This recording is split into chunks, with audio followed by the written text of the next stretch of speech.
여행인문학자 신양란의 아는 만큼 보이는 색다른 지식여행. 오늘 제가 여러분들께 드릴 이야기의 주제는 요겁니다. 정숙한 여인 루크레티아의 자결이 로마 왕정의 몰락에 미친 영향은 하는 겁니다.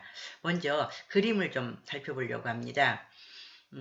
오스트리아 비엔에 가면은요, 중요한 박물관이 하나 있습니다. 빈 미술사 박물관이라고 하는 곳인데요. 지금 화면에 보이는 이 건물입니다. 맞은편에는 이거하고 똑같이 생긴 쌍둥이 건물이 있는데 거기는 빈 자연사 박물관입니다. 그러니까 자연사 박물관보다는 아무래도 여행자들은 빈 미술사 박물관으로 많이 가는데요.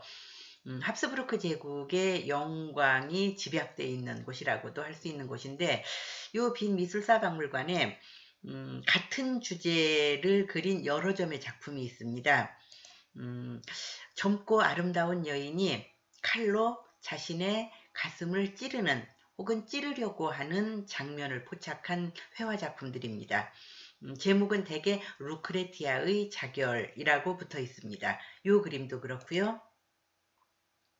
이 그림도 그렇습니다. 이 그림은 가슴을 찌르고 있는 장면을 그렸네요. 요건 이미 찔렀고요.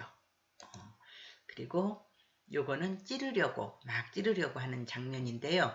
이 그림들은 사실은 한 사람을 주제로 해서 그린 겁니다.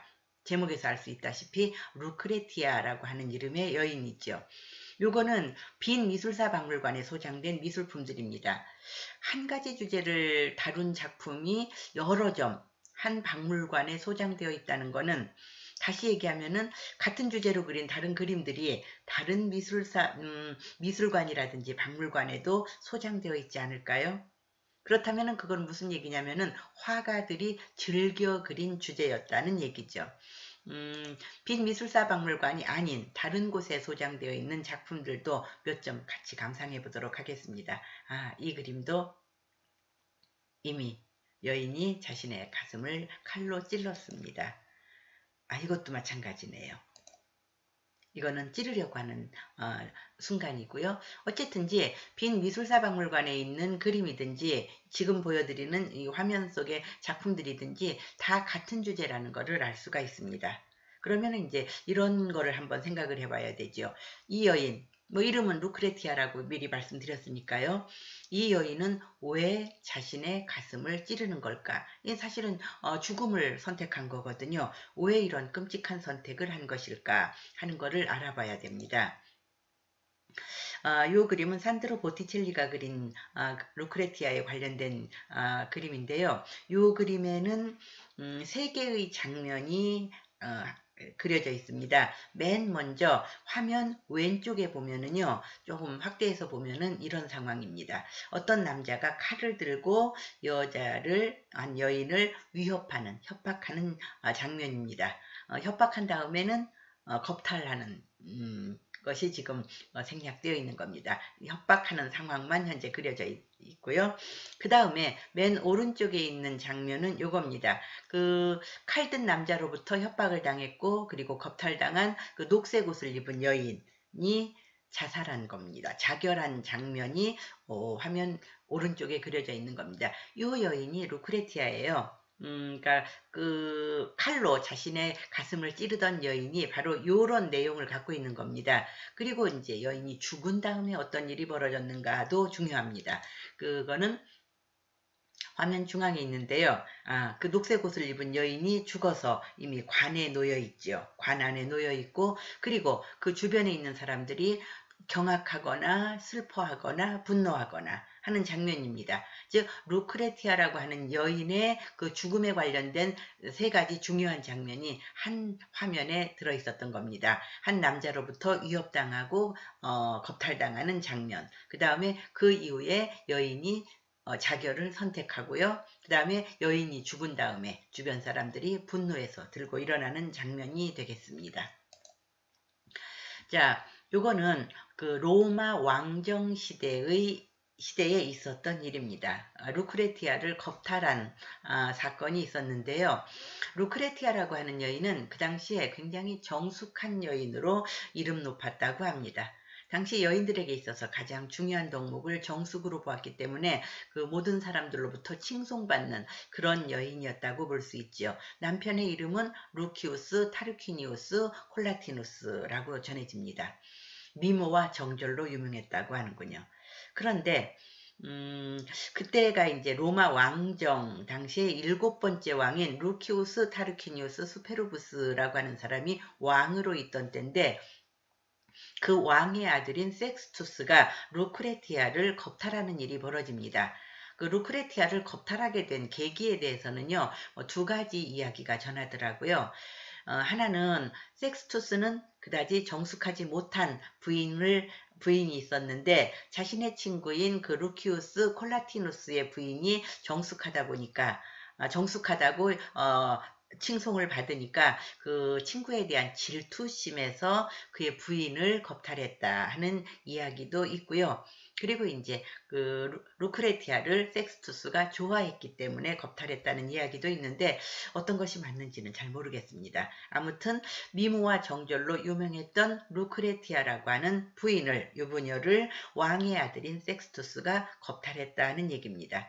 그리고 그 루크레티아는 그 일을 당한 다음에 자살을 했다는 거죠. 아까 처음에 보여드렸던 그림들은 바로 그 자결하는, 자살하는 장면을 포착한 그림이었습니다. 루크레티아를 겁탈하는 순간을 그린 그림들도 많아요. 이 그림은 그 섹스투스가 루크레티아를 칼로 위협하면서 겁탈했다라고 하는 내용을 담고 있습니다.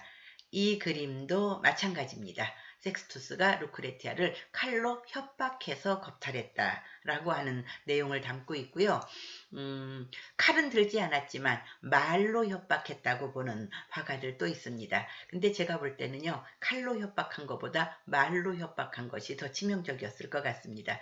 왜냐하면 겁탈당하고 난 다음에 스스로 죽음을 선택할 정도의 여인이었다면 칼로 위협하는 것에는 저항을 했을 것 같아요.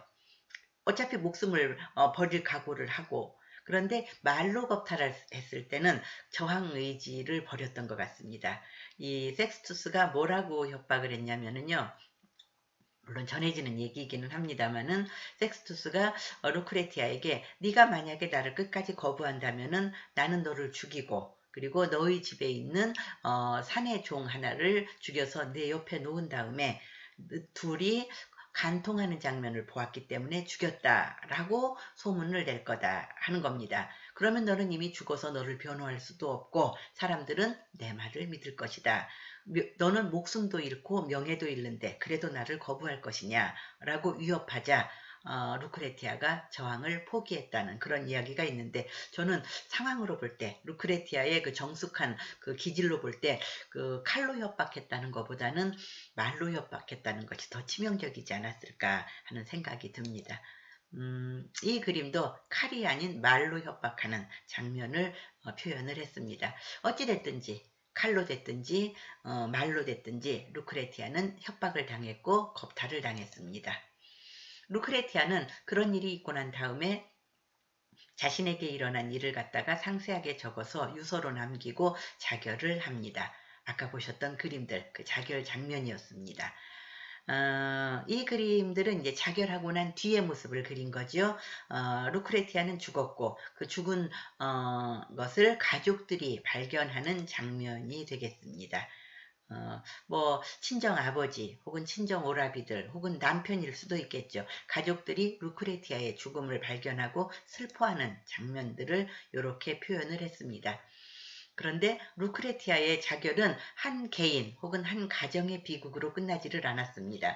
만약에 그렇게 그 집안에서의 일로 끝났다면은 그 루크레티아의 자결이 로마 왕정을 몰락시키는 데까지 가지는 않았겠죠. 그 뒤에 다시 일이 벌어집니다.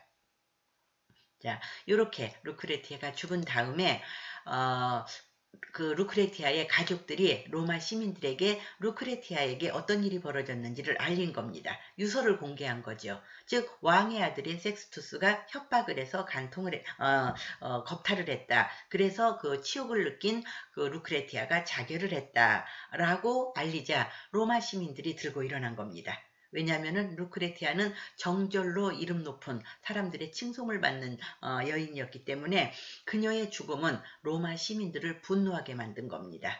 그래서 로마 시민들이 들고 일어나서 그 스페루부스 왕 일가를 추방함으로써 왕정이 종식되었다라고 하는 거죠. 그리고 루크레티아의 남편이었던 콜라티누스는 로마 공화정을 창설하는데 기여해서 그 한 사람이 되었다라고 하는 겁니다. 로마는요, 왕정으로 시작했다가 공화정으로 넘어가고 나중에는 이제 제정, 황제가 다스리는 정치체제로 넘어가는데 왕정에서 공화정으로 넘어가는 결정적인 계기가 된 것이 바로 섹스투스의 섹스 스캔들, 루크레티아를 겁탈하고 그 루크레티아가 자결하는 것으로 끝난 것이 로마 시민들을 분노하게 만들어서 왕정을 몰락시켰다라고 하는 이야기입니다. 물론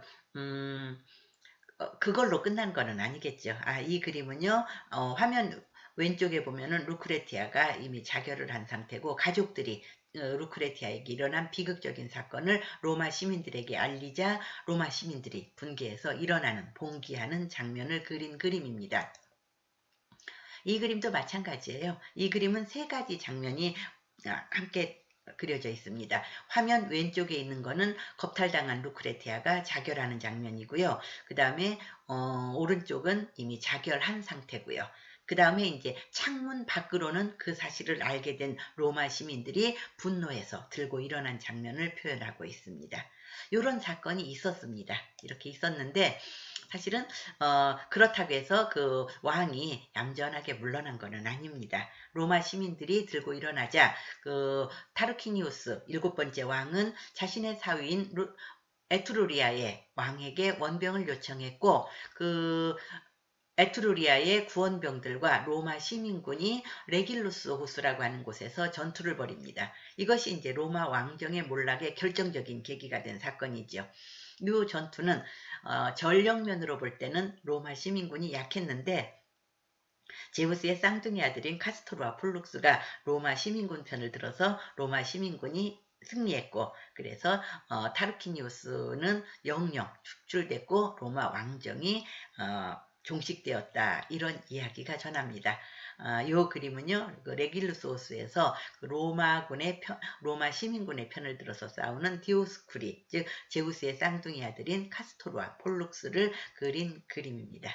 그리고 로마에 가시면은요, 카피톨리니 언덕이라고 하는 곳이 있는데 거기 계단 끝 꼭대기에 카스토르와 폴룩스 동상이 있고 포로 로마노에 가시면은 로마 시민들이 그 제우스의 쌍둥이 아들에게 봉헌했던 카스토르와 폴룩스 신전터가 있습니다. 지금은 이제 기둥 3개만 남아있지만은 왕정 몰락에 결정적인 도움을 주었던 그 카스토르와 폴룩스를 로마 시민들이 사랑했다라고 하는 것을 알 수 있는 흔적들입니다. 자, 그러면은 이제 마지막으로 로마 왕정은 왜 몰락했을까 하는 거를 한번 생각해 보도록 하겠습니다. 물론 그 루크레티아의 자결에 분노한 로마 시민들이 들고 일어나서 7번째 왕인 타르퀴니우스를 몰아냈기 때문에 왕정이 몰락한 거죠. 로마 시민들은 그 뒤로는 독재자인 왕이 홀로 그 권력을 쥐고 흔드는 것을 용납하지 않고 공화정으로 새로운 정치 체제를 바꿔버립니다. 그 타르키니우스라고 하는 7번째 왕은요, 거만한 왕이라고 하는 별칭이 붙었었다고 합니다. 인간적으로 좀 인성이 좀 안 좋았던 사람인 것 같습니다. 그는 6번째 왕인 세르비우스 왕의 큰딸과 결혼을 함으로써 정치적 기반을 닦은 다음에 부인을 살해를 하고 2번째 딸과 재혼하고 장인을 암살했어요. 그리고 나서 이제 왕위를 찬탈해서 7번째 왕이 됐으니까 그 사실을 로마 시민들이 알았다면은 왕을 존경하기는 어려웠겠죠.